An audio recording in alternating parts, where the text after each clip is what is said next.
आ चुकी हूँ सीज़न 2 के साथ और कहानी बहुत ही ज़्यादा इंटरेस्टिंग है, इसे एंड तक ज़रूर देखिएगा। हम बढ़ते हमारे एपिसोड की तरफ। एपिसोड की शुरुआत वैसे होती है जहाँ पर लग्जरा कह रहा था लेकिन तुम्हें मेरी ज़रूरत है। फिर हाना सोचती है क्या होता अगर मैं पहले डिफरेंट एक्ट करती तो अपने फीलिंग्स के साथ ऑनेस्ट रहती तो। हाँ लग्जरिया, मुझे तुम्हारी ज़रूरत है तो मुझे प्रॉमिस करो सिर्फ मैं ही तुम्हारी कॉन्ट्रैक्ट पार्टनर बनूंगी। लग्जरिया बोलो ना। फिर लग्जरिया हाना को किस कर देता है और हाना सोच रही थी अगर मैंने ये बोल दिया होता, ये कह के हाना का भी नींद खुल जाता है। वो सोच रही थी क्या फिर कुछ चेंज होता। एक्शन दिखाया जाता है जहाँ पर हाना और यून एक साथ ड्रिंक कर रहे थे और हाना तो इस वक्त बहुत खुश थी। यून भी कह रहा था तुमने सच में ये भी ड्रिंक कर लिया, तो लगता है कि तुम्हें ड्रिंक की कुछ ज़्यादा ही क्रेविंग हो रही थी। हाना कहती है ऑफ कोर्स ये ड्रिंक है जो मुझे फाइनल तक पहुंचा सकती है। यून भी कहता है हाँ ये समझा जा सकता है क्योंकि हमारा फाइल अभी तक सेंड नहीं हुआ और हमारा एक टीममेट भी चला गया है। इस सुनकर तो हाना थोड़ी दुखी होकर कहती है हाँ। ना तो फिर से ड्रिंक करने लगती है और यूँ तो उसे मना कर रहा था लेकिन हाना उसे पी लेती है और फिर से खुश होकर कहती है हाँ मुझे एक और बार दो। यून कहता है मुझे नहीं पता था आप इतनी अच्छी ड्रिंक कर रहे हैं नूना। और हाना भी कह रही थी हाँ तुम्हें अब तक नहीं पता।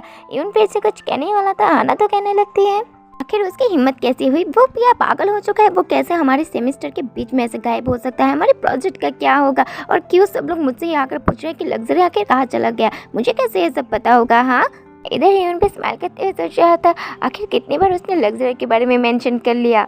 हाना तो अभी भी कह रही थी मुझे नहीं पता वो कहाँ चला गया या फिर वो क्या कर रहा है, वो ठीक भी है नहीं। ये कहकर वो फिर से लग्जरी के बारे में सोचने लगती और फिर कह रही थी मुझे लगा था कि हम क्लोज हो चुके हैं लेकिन ये कुछ भी नहीं था, सिर्फ एक फिजिकल रिलेशन के अलावा। ये कहकर वो फिर से ड्रिंक करने लगती है और ह्यून तो दुखी होकर सोच रहा था मुझे पता था कि वो उसे पसंद करती है।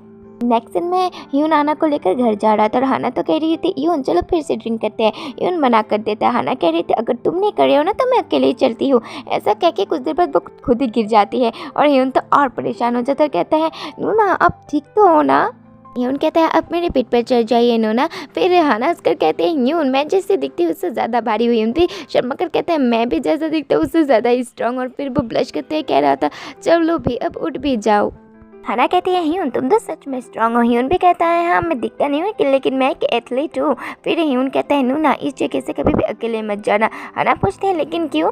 फिर ह्यून कहता है क्योंकि मैंने रूमर सुना है यहाँ पर कोई लड़का तो है जो घूमता रहता है लेकिन वो ह्यूमन की तरह नहीं लगता। फिर हाना भी कहती है ठीक है तो फिर मैं केयरफुल रहूँगी। मैं सोच रही थी लग्जरी का बैग भी कुछ ऐसा ही है। मैंने सोचा था कि मैं अगर अकेले ड्रंक कर लूँगी तो ठीक रहूँगी लेकिन मैं अभी भी उसी के बारे में सोच रही हूँ ड्रंक होकर। मैं सच में एक फूल हूँ। मैं होप करती हूँ तुम मेरे आज ड्रीम में ना आओ। जैसे तुमने मुझे अकेला छोड़ दिया ऐसे मेरे हार्ट को भी छोड़ दो। ह्यून और हाना भी घर पहुँच जाते हैं। ह्यून हाना को सुला देता है और हाना तो अभी भी सोच रही थी बस टाइम के साथ तुम अपने आप ही चले जाओगे और तब मेरा हार्ट भी इतना हर्ट नहीं करेगा। नूना क्या तुम सच में सो गए हो? अगर तुम इतना डिफेंसलेस कैसे हो सकती हो? नहीं नहीं मैं उसका ट्रस्ट नहीं तोड़ सकता। Be patient Hyun, be patient. ठीक है नूना अच्छे से सुना, अब मैं चलता हूँ।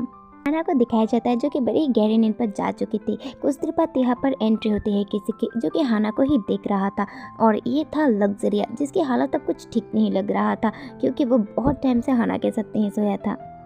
लग्जरिया धीरे धीरे हाना के करीब जा रहा था और फिर वो उसके ऊपर ही चढ़ जाता है। लग्जरिया हाना के एकदम ऊपर आ चुका था और वो सोच रहा था नहीं मैं अपना कंट्रोल खो रहा हूँ लेकिन मैं इसे खाना चाहता हूँ। ये कहते हुए लग्जरी हाना के और भी ज़्यादा करीब आ रहा था और उसे लिक करने लगता है। लग्जरी हाना के और भी ज़्यादा करीब आकर उसे लिक करने लगता है और उसे टच करने लगता है और हाना तो अभी भी गहरी नींद पर थी। लग्जरी नोटिस करता है कि हाना को भी कुछ फील हो रहा था और ये सब देखकर तो लग्जरी और भी खुद पर कंट्रोल नहीं कर पाता और वो हाना को किस ही करने लगता है। वो हाना को जितना किस कर रहा था उसे खुद पर उतना ही कंट्रोल नहीं हो रहा था। वो पूरी तरीके से अपना कंट्रोल खो रहा था। लक्स कह रहा था मैं अब और नहीं होल्ड कर सकता। यहाँ पर हाना सपने की दुनिया में सोच रहे थे आखिर ये फीलिंग कैसी है। मुझे थोड़ी सी गुदगुदी फील हो रही है। ओह मुझे समझ में आया, मैं फिर से लग्जरी के बारे में ड्रीम देख रही हूँ। इधर लग्जरी भी हाना को किस कर रहा था और हाना को भी ये सब फील हो रहा था लेकिन वो सोची थी कि ये ड्रीम है और वो लग्जरी का नाम लेने लगती है। लग्जरिया जो कि इंटीमेट होने के लिए रेडी हो ही चुका था और उसका नाम सुनकर तो वो और ज़्यादा पागल हो जाता है और हाना को और भी कस कर किस करने लगता है, उसके साथ कमेंट्स करने लगता है। हाँ, ये क्या हो रहा है, ये बहुत स्ट्रेंज फील कर रहा है, मैंने ऐसा कभी भी फील नहीं किया, स्ट्रेंज से भी ज़्यादा ये वेट फील कर रहा है। लग्जरिया सुन लेता है कि हाना कह रही थी मैं हेट करती हूँ। ये सुनकर तो लग्जरिया को फिर से याद आने लगता है कि हाना ने पहले भी ऐसे ही कहा था कि मैं हेट करती हूँ। ये सब याद कर कर तो लग्जरिया एकदम से रुक जाता है और फिर वो सोच रहा था कैसे हाना ने कहा था कि वो उसे टच ना करे क्योंकि वो उसे देखना ही नहीं चाहती। लग्जरिया एकदम से परेशान हो जाता है और फिर यहाँ से चला जाता है। नेक्स्ट दिन में हाना की आँख खुलती है, फिर उसे कोई फ़ोन कर कर कहता है, हे हाना, आखिर तुम कहाँ पर हो, क्या तुम मैसेज में चेक करी हो, मत बताना कि तुम अभी अभी उठी हो और तुम भूल गए हो कि हम आज कहाँ जाने वाले हैं। ऑफ कोर्स नहीं, आज हम क्लब पर जाने वाले हैं। आखिर कितना टाइम हो गया? हाँ, आखिर इतना लेट कैसे हो गया, मैं कितने टाइम तक सो रही थी। ठीक है हाना, जल्दी से रेडी होकर मेरे प्लेस पर चिही के साथ आ जाना और मुझे इम्प्रेस करने वाली ड्रेस कर आना, ठीक है ना?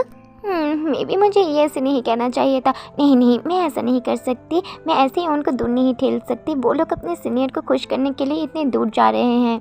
लग्जरिया के जाने पर मैं ऑलमोस्ट प्रोजेक्ट पर फेल ही हो जाती अगर उन लोगों ने मुझे अपनी टीम पर नहीं ले लिया होता तो। वो लोग तब जब मैं ऑलमोस्ट फेल होने वाली थी। थैंक्स टू उनकी अमेजिंग पर्सनैलिटी हम लोग बहुत जल्दी ही असाइनमेंट करते टाइम क्लोज आ गए। क्या तुम अपनी पूरी लाइफ पर कभी भी क्लब पर नहीं गई हो? लेकिन क्यों? वेल कोई नहीं था, अगर ऑनेस्टली बताओ तो मैं इंटरेस्ट नहीं थी।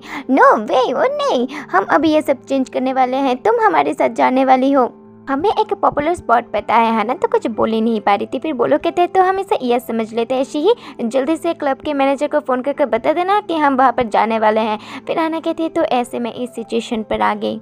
राइट, मैं ऐसे ही तो हमेशा नहीं रह सकती ना। मे बी अगर मैं दूसरों के साथ जितना पॉसिबल हो सके इतना मिलकर हैंग आउट करूँ और इन्जॉय करूँ तो शायद मैं किसी दिन उसे भूल पाऊँगी। तो यहाँ पर ही होता है एपिसोड ख़त्म। नेक्स्ट अपडेट के लिए दोनों चैनल को सब्सक्राइब करके रखें क्योंकि अपडेट कहीं भी आ सकता है। और अगर एपिसोड और भी ज़्यादा लॉन्ग चाहते हो तो रेस्पॉन्स बहुत अच्छे से देना गाइस। चैनल को सब्सक्राइब कीजिए, लाइक कीजिए, कमेंट कीजिए। मिलता है नेक्स्ट एपिसोड पर। अच्छे से रहना, खुश रहना, बाय।